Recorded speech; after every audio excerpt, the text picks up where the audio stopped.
Chapter 11 का question number 58 जो कि आरबीएससी सप्लीमेंट्री 2016 में पूछा गया है भाई। क्या है देखो क्वेश्चन ध्यान से पढ़ेंगे।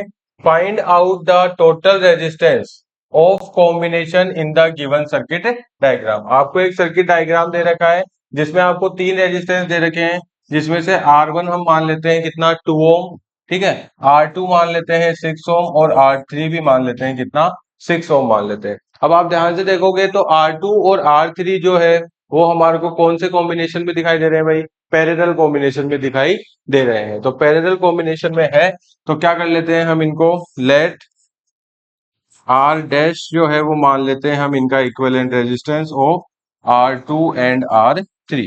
क्या लिखेंगे आप इसमें, let R dash is equivalent resistance of R2 and R3।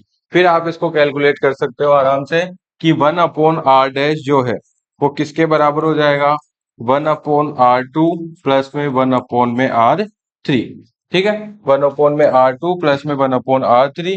Values अगर आप इनकी रखते हो तो क्या हो जाता है, 1 upon R dash is equal to 1 upon 6 plus में 1 अपॉन 6।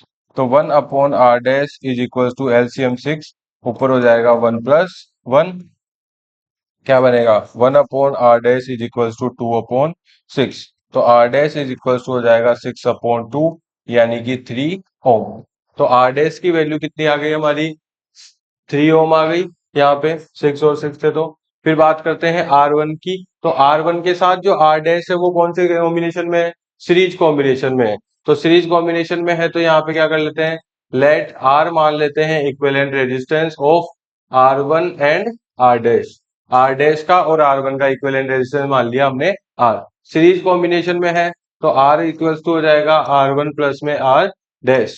तो R इज इक्वल्स टू हो जाएगा कितना, R1 की वैल्यू कितनी है 2 और R डैश कितना आया हमारे पास 3। तो 2 प्लस 3 कितना हो जाएगा 5 ओम, इसका टोटल रेजिस्टेंस हो जाएगा।